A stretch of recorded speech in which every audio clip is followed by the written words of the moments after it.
Okay, folks, welcome back to Alaska Election Talk. We're here again. This is our third show. We're going to be doing a series of these, hopefully all throughout the election season. We're joined here today with candidate Josh Revak for the U.S. House. And after Josh, we're going to be talking to Cale Green, a political consultant, about the recent assembly races in Anchorage and then the upcoming, all the big races for this cycle, the governor's race, the Senate race, the race for Congress, and obviously all the legislative races. So first, I'm very happy to be joined here with Senator Josh Revak. How you doing?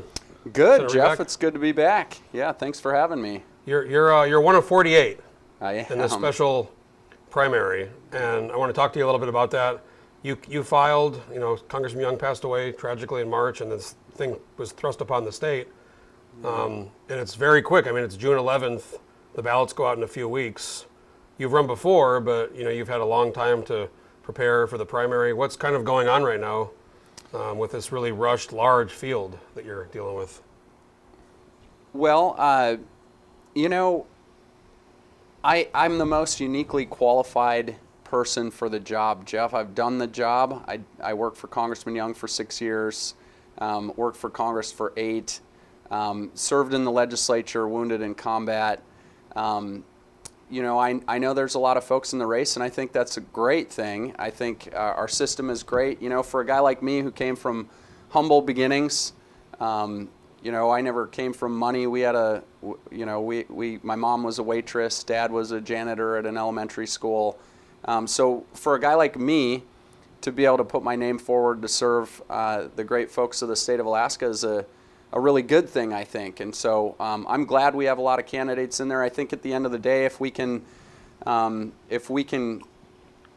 in front of enough Alaskans, my message and my qualifications, I think that'll resonate. You were a co-chair for Don Young's campaign, along with Tara Sweeney, and she's also a candidate. Recently, Don Young's widow, Ann Garland, came out and endorsed you. So talk a bit about that and kind of how that came about.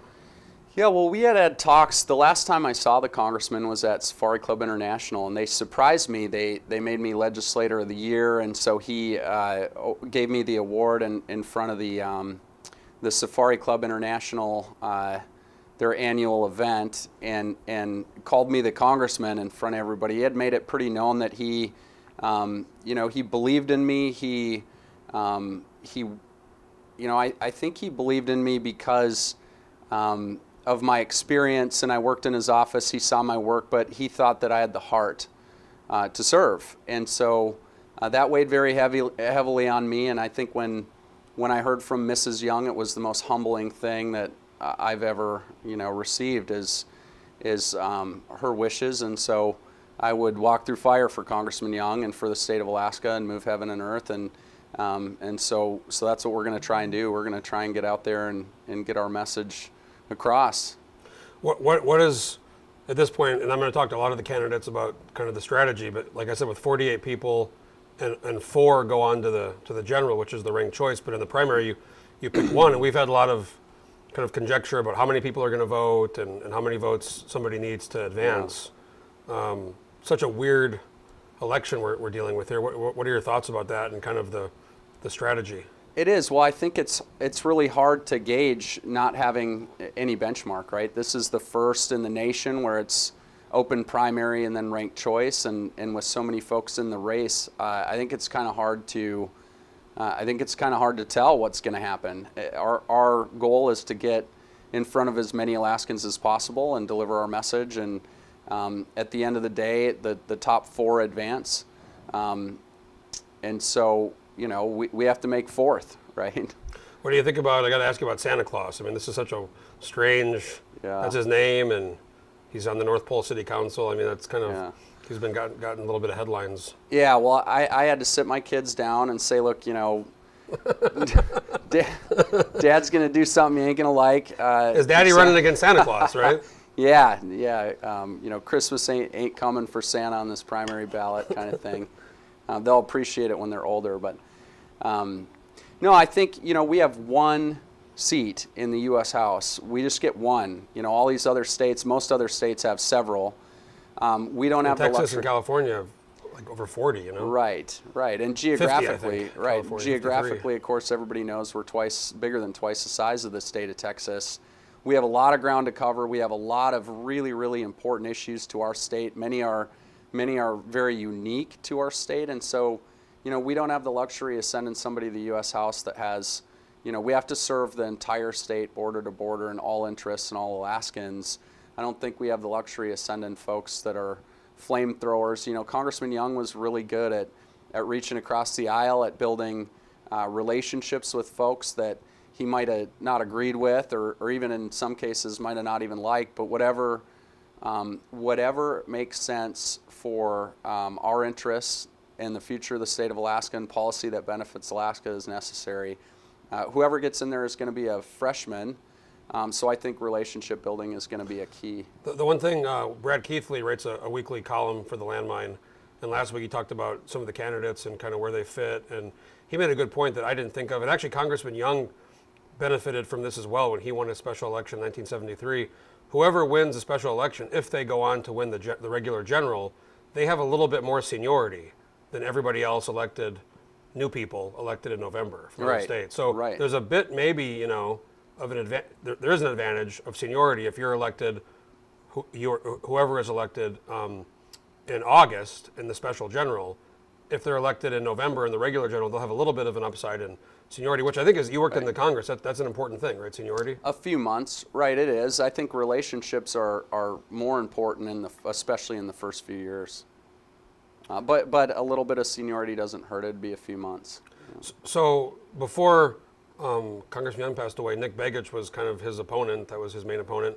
And then since he passed away, there's been you and many other Republicans in the race. How's that going? I mean, what kind of? There's so many Republicans. Senator Coghill. There's you. There's Begich. There's Sarah Palin. Is it a situation where you're competing for kind of the same voting base, or is it more of going for other, votes that are up for grabs now that there are so many people in the race? Well, I assume that'll be the case. There's only so many folks that vote in the state of Alaska, and so, the more candidates, obviously, we'd compete a little bit, but.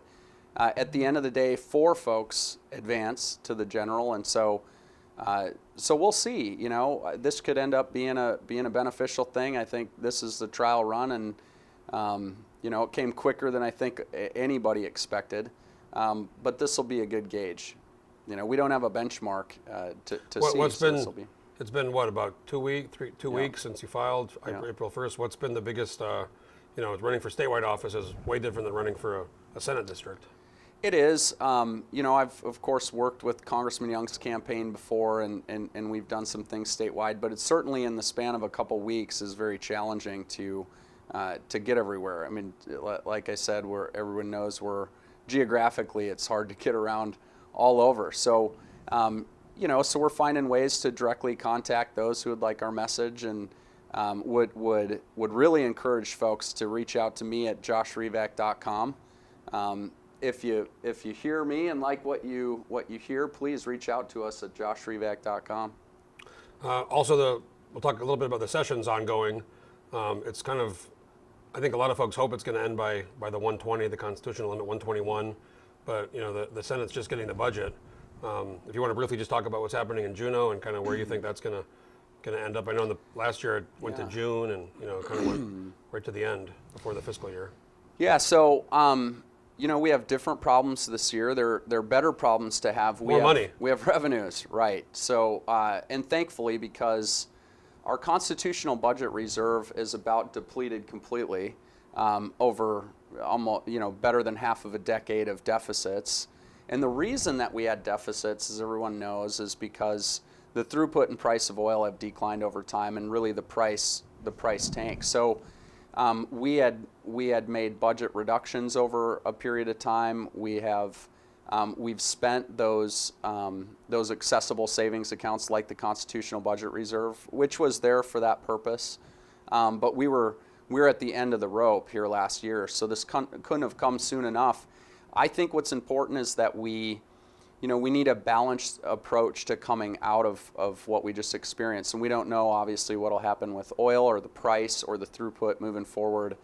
But, So we have to take a look at things like technically we're supposed to pay back the constitutional budget reserve. Yeah, I mean, it's a loan. It's over. I think it's owed over 13 billion. I mean, it's over 13 billion. I don't know. That was in fiscal 2020, so it's probably higher. It's more probably than that. Yeah. Closer to 14 billion. We have to pay. There's no penalty, but we do technically have to pay that money back. Yeah, and the reason that's so important is because we're going to want that there. We've just learned over the past 6 years that we're going to want an accessible savings account for when we have difficult fiscal times. And so I think that's important. We have things that we've pushed aside like deferred maintenance.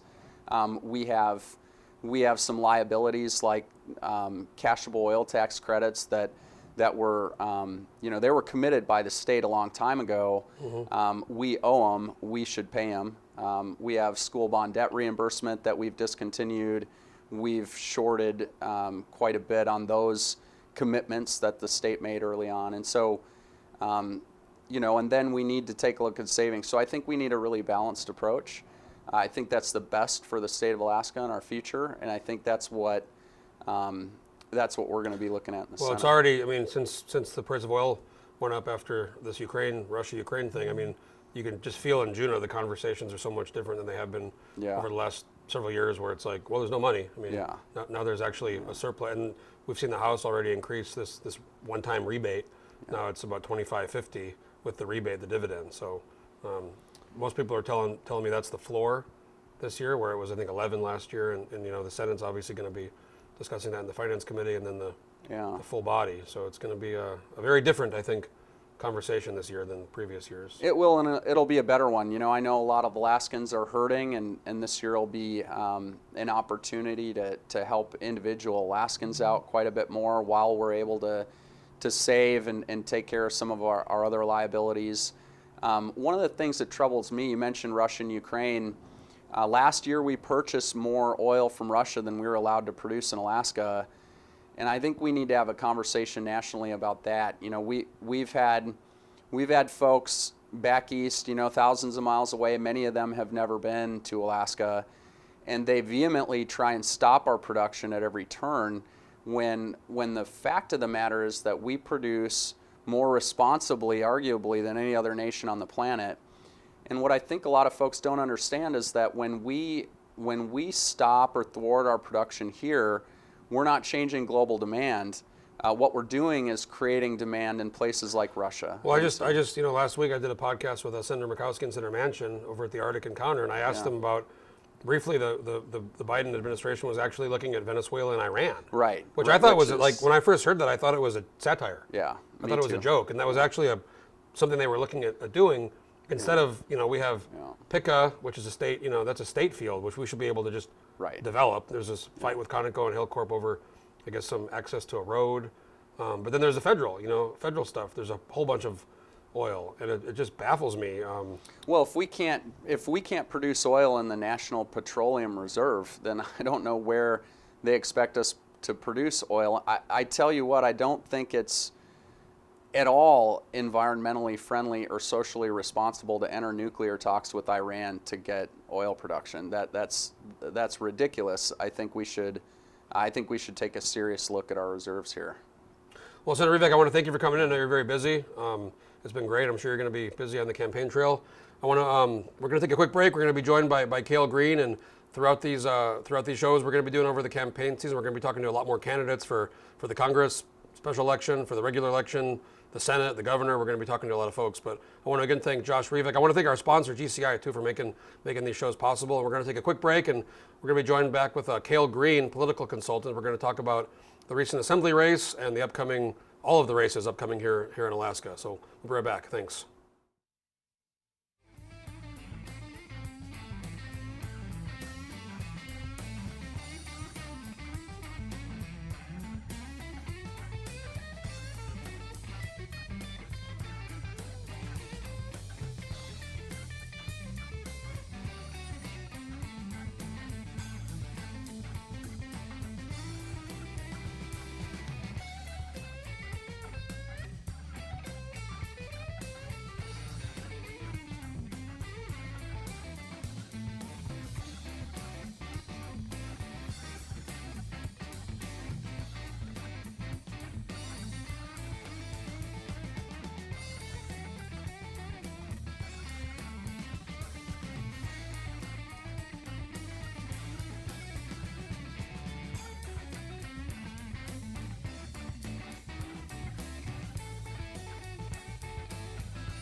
Okay, I think we're. Oh, hey, yeah, kill that mic there. I think we're back here. Back joining here with Cale Green. I want to thank again Josh Revak for coming on earlier, and I want to thank GCI, our sponsor, for making these shows possible. Cale, you just mentioned something at the break. There was a little comment on the stream I didn't see. Yeah, I mean, I was watching the live stream while I was over in the green room here, and I noticed that someone commented, trash mouth POS. Is that me or is that Revak? I don't know in context. I mean, I think, if it was Twitter, I would say it was you. Absolutely. Yeah. Absolutely. Like, easy, no problem. So Cale, you're a political consultant, videographer. You worked on a lot of campaigns over the years, mayoral campaigns, statewide campaigns for Senate, legislative races. I want to talk to you a little bit about the recent assembly race, which is essentially concluded.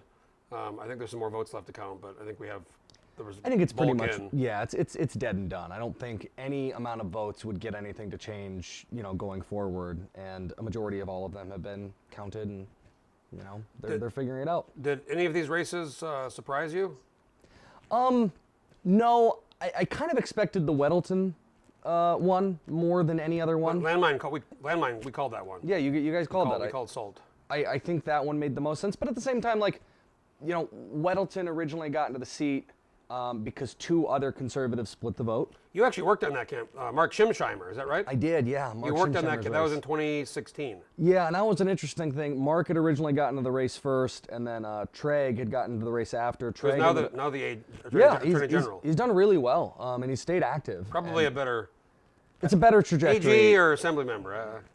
One pays better. I'm not a lawyer, but I'm going AG. One pays better, although I think the success rate in that office under this administration has not necessarily been high, but hopefully he can. He's a third AG, So. Yeah, well, I mean, third time's the charm. I was just going to say that. Yeah. Look, we're on the same wavelength. Yeah. So you worked on the Schimsheimer race when it was Weddleton and Treg, and then Weddleton kind of. That was funny because originally Joe Riggs had stepped into the race, and he was the presumed front runner. Mm-hmm. Joe, and then he originally didn't do anything, and then he kind of stepped back, and then that gave the space for Weddleton to get in, and then ultimately the two conservatives kind of split everything, and that was the first real campaign that Ship Creek Group ended up being influential on. So Weddleton ran in 19 for re-election unopposed, but then I think his association, my reason for calling it for Salt is talking to folks over there, and his association with the kind of the progressive wing or the progressive bloc in the assembly, I think just didn't really play in South Anchorage. So, I mean, I think that was not a surprise to most people. I think people are still pretty pissed off about the buildings. Now they're talking, now Bronson has his new plan, which I don't want to get into that, but there's a whole new thing. I'll be honest, I've kind of checked out a little bit from assembly stuff. I've been focused a little bit more on, what's been happening, especially with the congressional race, but it has been interesting to kind of look at from a distance. And at the end of the day, if the conservatives couldn't take South Anchorage, then what could they take? Interesting. I just pointed out that with his new seat, this 12th seat in downtown, which will almost certainly go progressive. Oh, absolutely, it's going to. Unless something really strange, somebody's in the caught with the cash and the kid, and and totally some barring money anything, basket. Barring anything totally unfortunate and unforeseen. Yeah. So if the progressive wins downtown, which is going to happen, they're going to. It's just which progressive. And even if let's say Suzanne LaFrance was up for re-election next year in South Anchorage, even if she gets beat, the veto override threshold, I checked the charter, it's 2/3. So right now it's 8. Yeah. Because, 8. And it will continue to be 8. It stays at 8. 8 is 2/3 of 12. So even if it's kind of a shrewd move by the maybe they were thinking about this consideration. They can lose another seat if they gain this seat, and the veto override threshold stays at 8. They're going to gain this seat. So that's I think a lot of folks aren't aware of they're talking about that. I was actually interested because I saw that a more conservative person filed in the seat. I just kind of wondered why. The downtown seat? Yeah, the Robin downtown Forbes, seat. I think, right? Yeah, he was on he had a podcast. You and him and Rick Castillo. Castillo. Yeah, he's on Shred Alaska. Good dude. I've known him for a long time. Smart. Okay. Smart guy. He's downtown. So that's gonna be coming up in June. That's special. Yeah, that one basically they can file in May and they can run in June, and it's gonna be. I think it's just gonna be an exceptionally low turnout race. So I want to talk about the vote by mail for the municipal election. It's gonna we have vote by mail this primary, but first were any of the other races. I mean Dunbar and I thought Dunbar and Cameron Perez-Verdia were going to win, but man, they really won though. Yeah, I never suspected that Cameron Perez-Verdia was going to have a difficult time. I thought that Forest Race was going to be a little bit closer, but definitely the demographics, like in the way that it came out, not at all. I mean, he sailed through that thing. We've chatted about, and I've reported on this, but we've chatted about the sheer amount of money that was raised in these races. I mean, the Dunbar Taylor race, they raised combined almost $500,000 in one race. Yeah, I was very surprised to see how few ads I saw, and the thought I continually had was, man, a lot of consultants made a lot of money, didn't they? That's what it is, because I was in Juneau, but I was back as well. And, you know, I just feel like in the past there was radio. I mean, I got some mail. I live in Zolotel district, so I got mail, some door knocking, but very little radio. I mean, there were some signs out, but it just didn't feel like less signs than I've ever seen. And there were social media ads that I saw, but the problem is that people are still using social media like it's TV, and they have not adapted to the medium in which they're showing things. If you have content that is not organically shared on social media, Facebook will drop you on the algorithm. It doesn't matter how much money you put forward. If your content is not organically good, it's garbage. It's absolutely useless. And so all these people are basically running a TV ad, a poorly filmed TV ad on social media. So what's good? So what's good content right now? What do you like to share? I don't share much. Okay, well, usually the number one thing that makes people share is anger. Followed by anger, you have practical value and awe, and then after that is niche specific interest. What about, you know, I'm seeing more of these reels now, and again, I'm not... Dude, they're blowing. Everyone is trying to copy TikTok. Now, it's going to be super funny because there's going to be a bunch of campaigns that try to adopt and kind of co-opt this strategy, and it's just going to be like so cringy, and it's going to be actually like, I think, a pretty spectacular thing to watch, because if you do not watch and adapt to the medium, if you're just like, oh, I'm just going to have a video that's 12 seconds long and I'm going to put it on this format, it maybe won't do well. There's an engagement sequence. There's things that are trending. There are sounds that are how do you trending. campaign with a 12, 15-second video? I don't know if that even... I think super easy. A way to... I think the big problem is that everyone expects to get a message across in every single thing, and I think you have to be a little bit more entertaining in your pitch.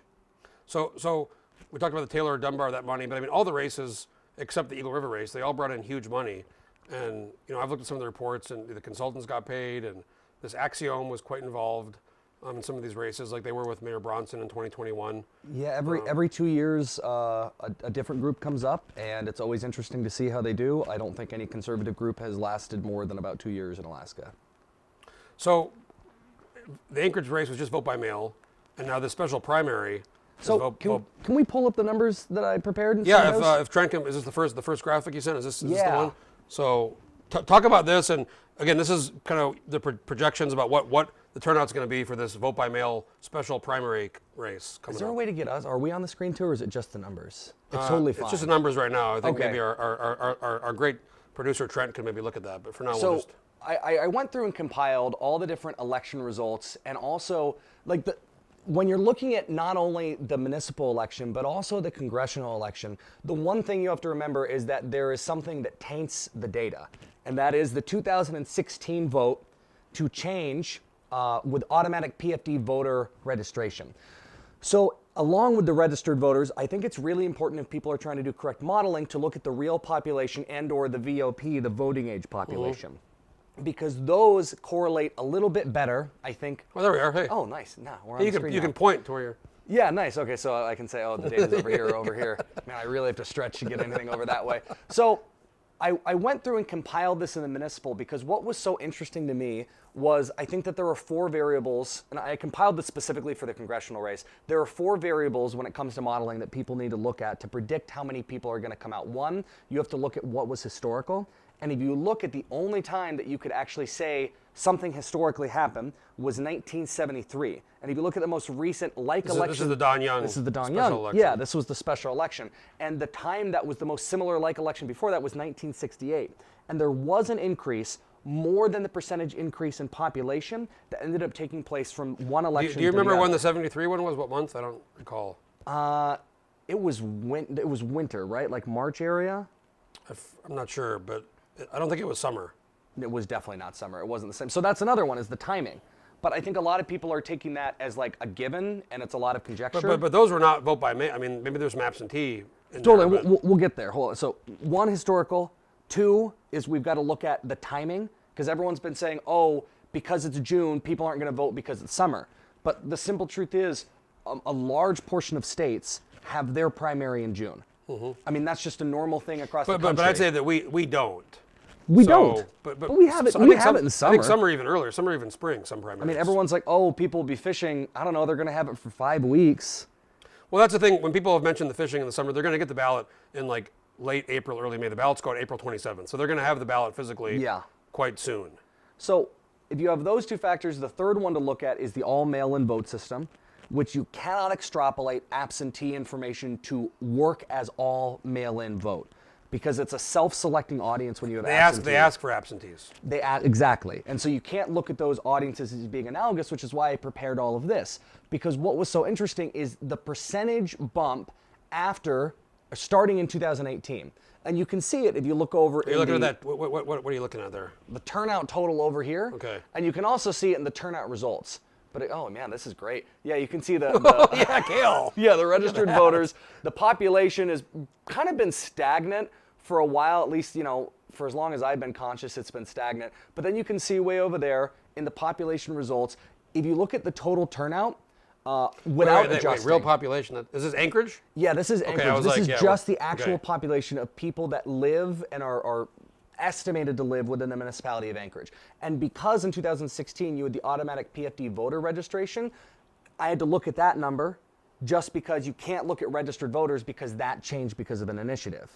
And a lot of those people just So for the folks watching, there was this initiative that passed that when you applied for the PFD, you got opted in instead of opting. And there's been some questions about do you opt out? And I think the governor's bill, which hasn't gone anywhere, they tried to change it to where you opt in, not opt out.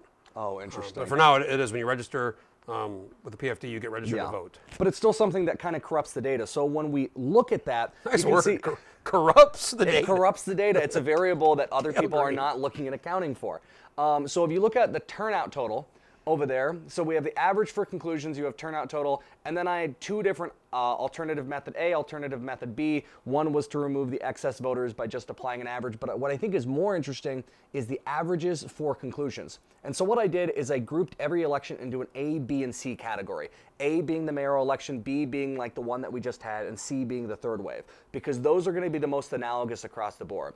And I went through every 3-year period and created a standard deviation away from what would be our population at 2020, because that was the most real number we had as far as a recent census. We've lost a few folks. So if you look at the 2003 to 2005 section, you can see the standard deviation from that 291,000 is about 15,000 voters less. So you're right. We lost population from 20 to 21, but we gained voters.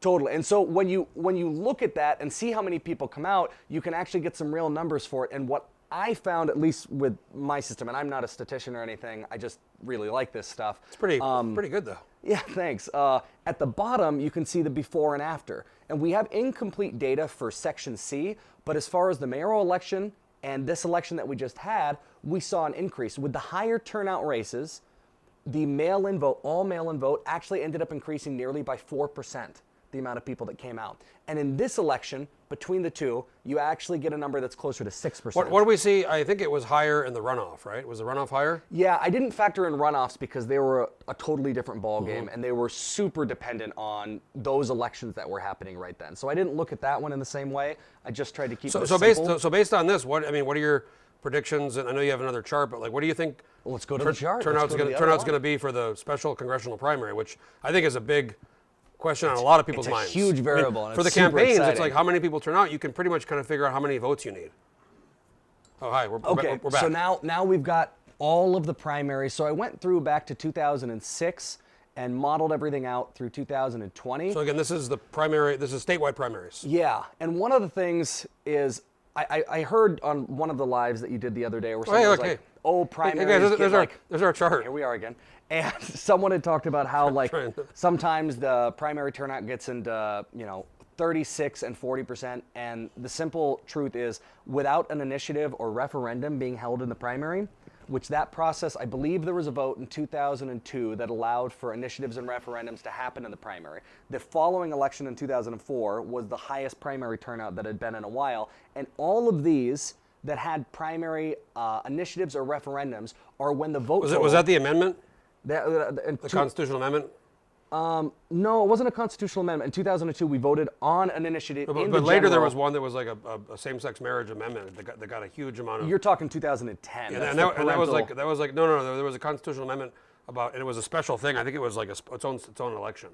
It was an amendment that maybe you didn't. It was a special election. I know in 2010, I think it was the parental rights initiative that was voted on the primary, which gives Republicans like a really big boom. But if anyone's looking at this, 2006, 2008, 2010, and 2012, and 2014 all had initiatives and referendums in the primary. But 16, 18, and 20 didn't. And you can see that the election results, like the number of people that came out to vote, dropped. However, in 2018 and 2020, you also have to deal with the artificial population increase.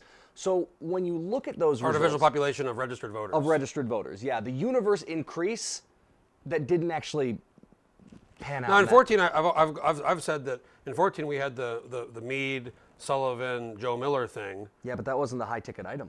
But that was a It was a lot of money. Item and a lot of money. So I mean, I would say that to me is somewhat comparable to this as a primary. This is a much bigger primary, and it's a much shorter time period. I'll push back because let's say Senator Sullivan spent $1 million in the primary. Okay, how much on average do oil tax initiatives or referendums spend? You're talking upwards of tens of, yeah. Yeah, so that was the high ticket item in that race. That's what everyone was positioning themselves around. It was one of the differentials between Senator Sullivan and Meade Treadwell, because Meade Treadwell, as the lieutenant governor, wasn't able to actually take a position, and Dan Sullivan was like, I think it was like no on two. I am the no on two candidate. So like that was a huge boost for him because those initiatives and referendums for a long time drove those things. But so based on all this data from this and the Muni data you looked at for the vote by mail, what do you think turnout's going to be? So, okay, we get over here. No, here. Okay. You look right over here and you see 2016, 2018, 2020 adjusted for population. So we took the numbers because you can see if everyone wants to say, okay, in 2016 it was 17%, in 2018 it was 20%, in 2020 it was 22%, but you adjust that for the population and bring that number down accordingly, then what you actually have is in 2016, as a function of population, you have an 11.48% turnout. And it's also, I'm looking at this just the number of people who voted, not in the primary, but either the ADL or the Republican ballot. The Democratic primary and the Independent Party. And it was just the people who voted in the representative race. So the number actually shrinks from what people are expecting. So realistically, you're talking in 2016 on 11.48, 2018 of people 15. Who voted in the actual primary. Yeah, and you'll see how these work out. In 2020, it's 17.7. So you're talking about a range from, I mean, it's very few voters. And so if we take it from, in 2020, we have the same population, we can look at registered voters in the same way. In 2022, if we had the mean of those three elections, so it was the average number of voters who came out, you'd have 108,000 people who came out to vote. But if you add in the percent increase that you can see from an all mail-in first-time vote, then you potentially, and this also correlates with data that came out from Yale that talked about the first time people do all mail-in voting elections, you often see a bump of 1 to 3%. Ours in Anchorage was a little bit higher, and I kind of figured that even though the average was there, the most similar thing to Alaska was probably Anchorage. So people in Anchorage are familiar with vote by mail. We started doing that in 2018, and that's the bulk, almost half the population of the state. But people in the other parts of Alaska, I mean, they know absentee, but they aren't used to. I don't think anybody else does vote by mail in Alaska right now. Any local municipalities are viewing that as like a negative that will detract. But the first vote by mail, I guess it happened for COVID, so that people were kind of. They kind of did that for the 2020 race with COVID. But I mean, Anchorage people are conditioned to the vote by mail by now, but other people aren't. So I wonder if that's going to have some impact. I think it'll have an impact in the opposite way people are thinking. The first vote by mail election in Anchorage was the highest election turnout we've had. 2018. That's the highest. We did a little show on that. Remember, we did a news piece on that over at the elections headquarters. Oh, okay, yeah. On the first vote by mail and kind of how it worked. Oh, that's right. Yeah. So I think it'll actually increase. So I think that there's three models over here that I'm basically looking at. One is the mean, one is the median, and one is just kind of closer to my personal belief. The mean, if you add in, I call it the Muni index, which is the percent increase from the first time all mail-in votes and the average increase, all huddled into a single number. You've got 112,000 if you look at the median, which is you say, hey, I don't think it's going to be as low in 2016. 2016 was a historically low primary turnout. It was absolutely, I don't want to say embarrassing, but it was nothing was really happening. It was 88,000 people. But nothing that was happening was Lisa Murkowski and Dong Young. And although they didn't really have real primary opponents, because Margaret Strzok was running over on the left, and then it was Ray Metcalf who ended up being the Democratic candidate. I don't think Lisa had any main primary opponent. I don't recall her having a big primary opponent. I mean, and then Joe Miller didn't get it until after the primary, right, because he took the Libertarian spot. So it seems like that one was boring, but at the same time, it's not like those people didn't spend money. And the question is money the driver in this instance of turnout? Or is it the number of names? I think money has an impact, because I've talked to people who that are friends of mine that aren't very political, but they kind of pay attention, and they're aware there's something happening, but they don't know when they're going to get the ballot. Yep. They don't know it's vote by mail. They kind of are aware. And then some people are just. I was at Eddie's a few nights ago, and I was with my friend, and I was kind of like, let's see what's going on. I asked some of the people there. They had no idea. Yeah, period. Eddie's may not be the best sample Somebody size. said Don Young died, but those are people those are voters. They may. Someone told me Don Young died. Really? They may not be primary voters. Very, very different. I still think maybe not, but there's a lot of people who are not the political wonky kind of totally in the bubble people. But the reason that I say that the reason I'm doing everything based on modeling in primaries is because I think it's going to be a low turnout race. I think that's validated by the special election that happened historically in 1973. It was more closely related to the primary than it was to any of the generals. I think that the amount of money that's going to be spent will be pretty similar. So you're saying 92.5 to 121,000 people are going to vote? Yeah, I think 92 to 120. That's my range. Okay, so if that's the case, let's go to the high side, 120. Okay, and the other thing that I pulled up here, which I think is one of my favorites, is the number of people who voted in that Republican primary who also voted for Young, because that's going to be one of the most interesting factors when it comes to this race, is who's competing for the voters there, because there was an average of more than 14,000 people in every Republican ballot who ended up voting against Dong Young. There's a built-in caked 14%, whether it's for their own personal reasons or it's the hard far right. So that's baked in, which could be right now, you're looking at Sarah Palin and Nick Begich are competing for that 14, maybe up to 20,000. Right, so they're competing for that. But then you look at Dong Young's averages, and if we look at just those three races, you're talking about 38 to 51,000. Where are you looking at? If you look at right here, Young, and then 2016, 2018, 2020, you've got 38, 49, and 51. Mm-hmm. And so there's three people competing for that space right now. There's Nick Begich. There's Josh Revak, who was on the show earlier, and then there's Tara Sweeney. Mm-hmm. Those are the three people I think that are competing, and I think that's probably the smartest path to going forward. Do you put Nick in there? I mean, I think once people, if the campaigns go the way I think they're going to go, they're going to say this guy went after, he was attacking Don Young. Is that? I mean, I don't think anybody really knows. I mean, people know the name Begich, but he didn't. He was in the race for 6 months, but he wasn't campaigning a ton. The social media, there was some things there, but I don't think the average person. I'm not confident people are going to have that much money, or they don't have the time to get their message out. Like, if the elections match up with the municipal elections in Anchorage by vote by mail statistics, you're still going to be looking at about 66 or 2/3 of people voting in the last 5 or 4 days.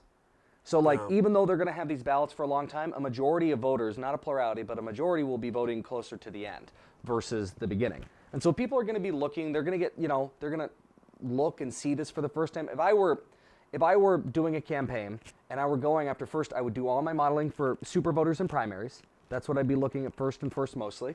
I'd be sending out a mailer that would be hitting everyone's mailboxes that were in my universe. So if I were running for this space, I'd be looking at the U's, R's, and N's, and I'd be hopefully using a database that had some modeling that goes with it to show the propensity for U's and N's, one direction or another.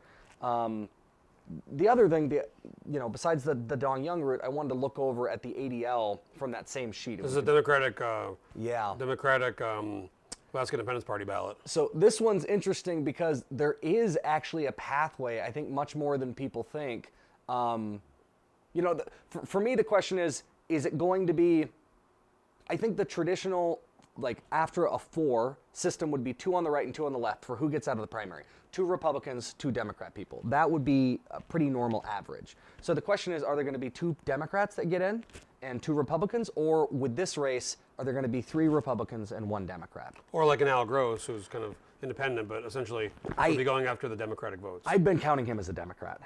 And I think right now, unless something changes, I think everything is have name ID or have an IE, or you probably don't have a shot.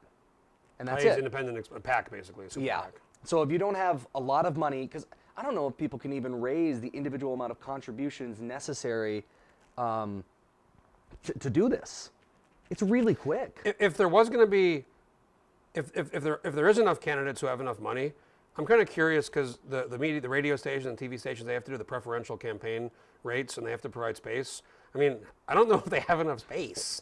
There's not going to be that many If you had 20 people or even 10 people, you know, that wanted like prime time space on TV and radio, and Yeah. I mean, the TV and radio, they hate the campaign ads. They love the PAC ads because they can charge whatever they want. Totally. But the campaign ads, they have to give that preferential, that lower campaign rate. Yeah. And I mean, I think you're right. I think a lot of folks aren't going to have enough money. It's, you know, the ballots go out in 2 weeks. Well, so I think that this race is an opportunity for someone to campaign in a non-traditional way. I think that if you see ads from candidates that are coming out that feel like they could be on TV, it's kind of probably wasted money. I saw an ad from Christopher Constant from Hewitt, and this isn't because of my how rudely Hewitt treated me at this one event, but and actually, what happened there?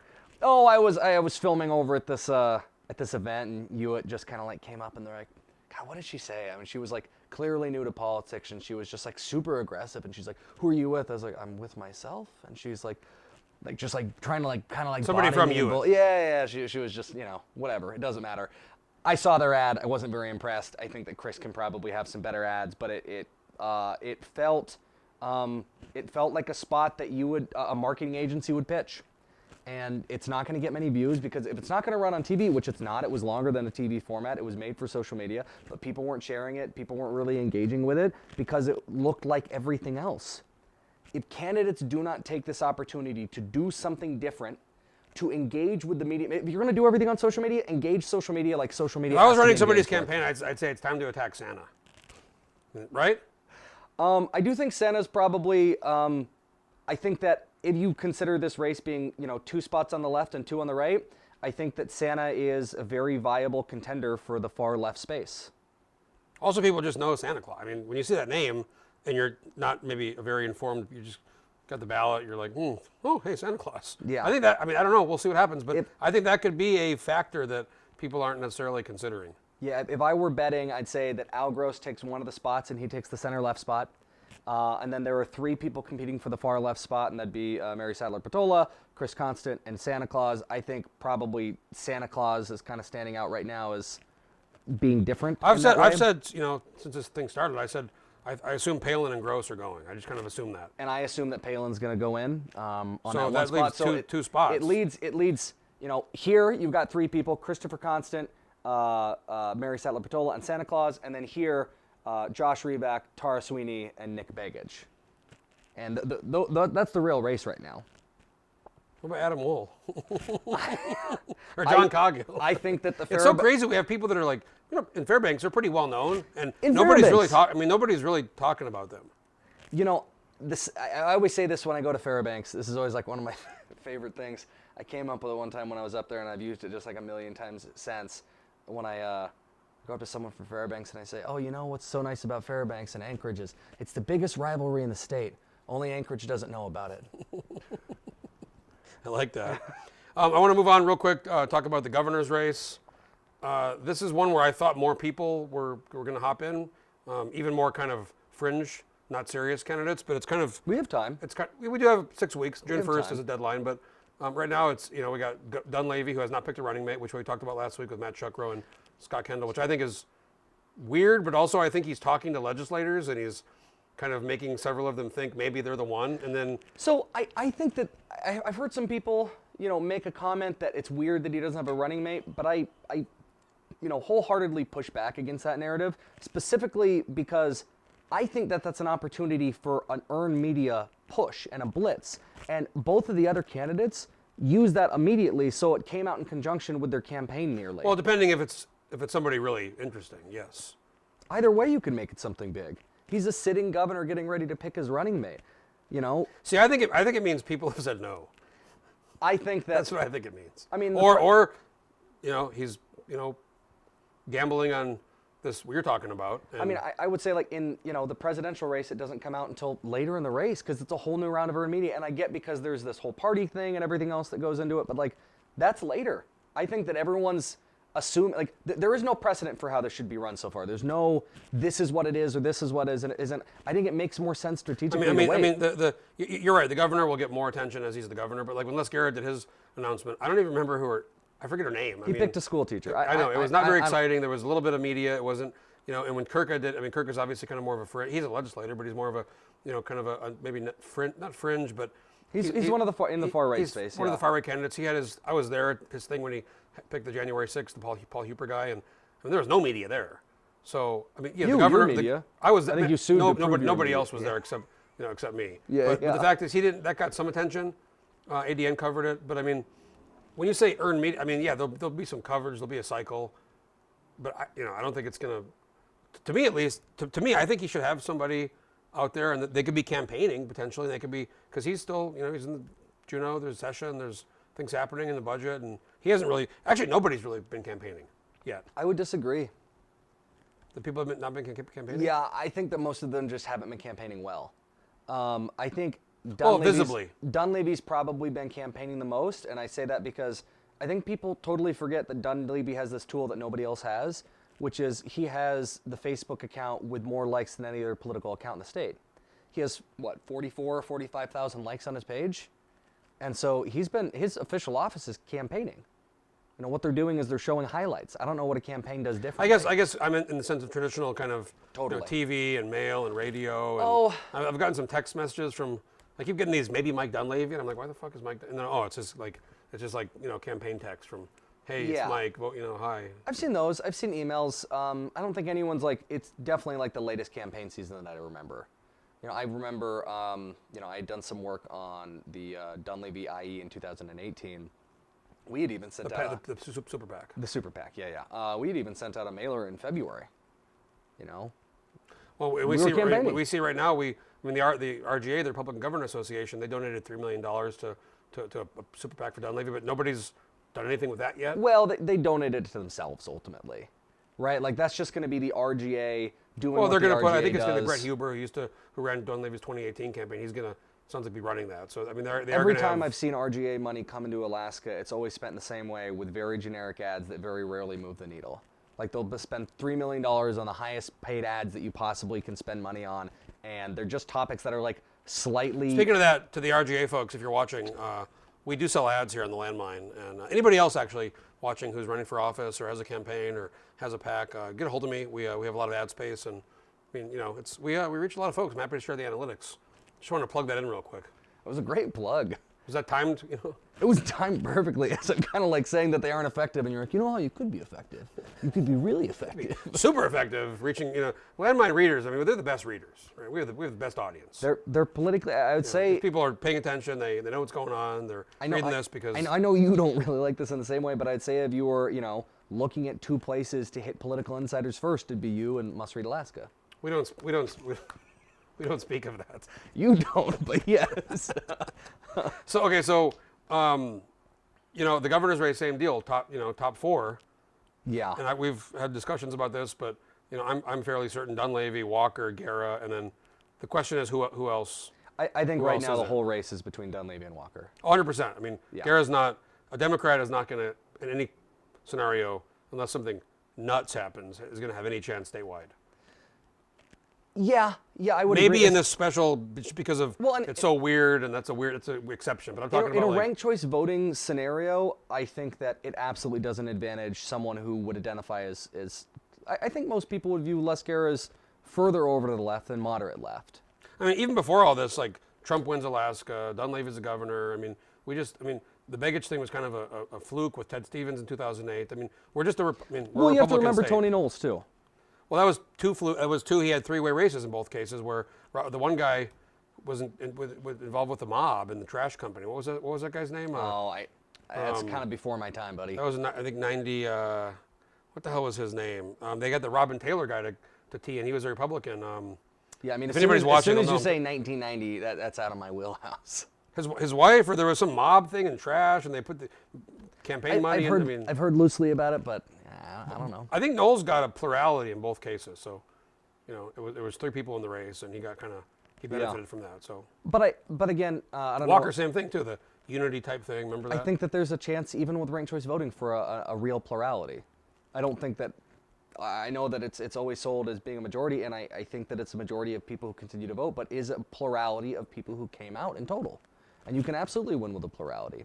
And the thing is, if Les Garrett ends up getting like the second or the first amount of votes and Walker ends up getting less, the problem is there are some votes under Walker that very easily I could see them being siphoned over to Dunleavy. But the other way around, Les Garrett's votes, they're not going to be siphoned to Dunleavy. Well, it's all gonna really depend on who the fourth, if it's those 3, and then who the fourth person is, and if it's like a Kirka, I think that's bad for the governor. If it's a Pierce, I think that's good for the governor, because he's a little more mainstream, and his people are going to probably cross over. I think that Pierce would be more willing to play ball. Mm-hmm. I think that Kirka is a little bit more of an established ideologue. Oh yeah, he just if you're watching the House, probably most people weren't, but yesterday the House was finishing their session, and Rep. Eastman motion to adjourn sine die, which is basically done, like that's over. And everybody was kind of like, why would he do that? I mean, we still have to vote on the final budget with the Senate's version. And then him and Kirk have voted yes. It was 2-28. So it was a weird one. I think the consensus that I have heard and I've observed from people down in Juneau is Eastman has brought a lot of value in that same way to the legislative process. Well, even recently, Eastman's own people have been voting to table. He had something like 40 amendments out of the 87 amendments on the budget, and even his own people were voting to table his amendments. I don't know if I'd say that they're his people. His caucus. I mean, they're his people in the caucus. I think that as soon as they've associated with him, in his group. I think it's.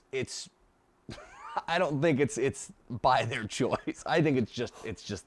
They could kick him out. I mean, that kind of happened a couple years ago in Pruitt. It's not a good optic.